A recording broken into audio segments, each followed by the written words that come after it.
বায়াত গ্রহণ করার পরে 100 এর ভিতরে 100 পরিবর্তন হয়। চিৎকার মেরে কথা কোন ঠিক কিনা? আমার কথা কোন ঠিক কিনা? আজকে থেকে টাঙ্গাটাঙ্গি করবেন কি? আগে বায়াত করুন।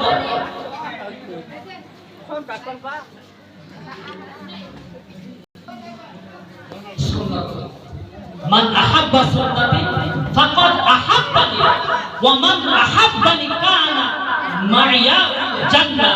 চিৎকার মেরে কোন সুবহানাল্লাহ। তাহলে আমল দিলে মানে সুন্নাত নব, সুন্নাত আমল কিসের আমল? সুন্নাত। এইগুলো আমল করার পরে আকীদা ঠিকঠাক করে নামাজ রোজা করার পরে জীবন চক্র করে বাদ দেওয়ার পরে শিরকুল নিয়ে এর নাম কয় আমল। তোমার জীবন পুরাই না তুমি শুনবে, তোমার সকল পুরাই না তুমি শুনবে, আমি শুনবি। আমল নষ্ট হয় জীবনের ক্ষেত্রে, আমল নষ্ট হয় সকল করে করার ক্ষেত্রে। এর হাদিস আছে, মোহাম্মদ সাহেব বসে আছে। যদি আমল করেন জীবন পুরাই আমল নষ্ট হয়, সকল পুরাই আমল নষ্ট হয়।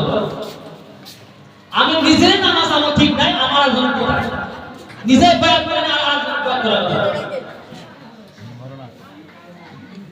প্যারা মুসলমান, তাহলে প্যারা মুসলমান যদি হাদিস বললাম তাহলে আমাদেরকে হাদিস কোরআন বুঝে আইছে না? বুঝাইছে না? বুঝেন না?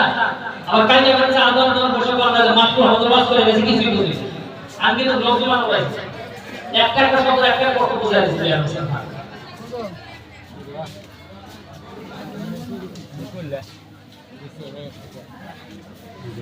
যে বলি আপনি যোহরের নামাজ পড়লেন,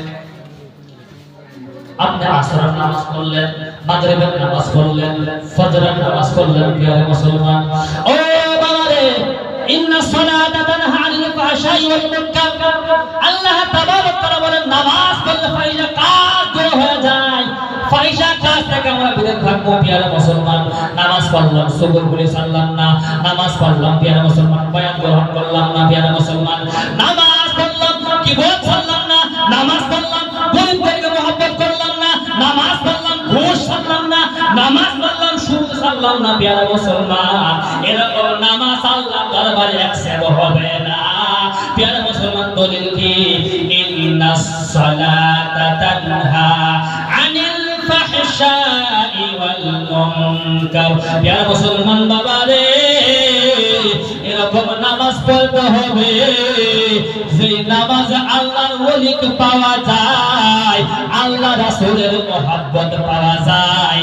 এরকম নামাজ পড়লে সে কাম হবে, এগুলো নামাজ ছাড়া কোনোদিনও কাম হবে না। নামাজে বসে দেখো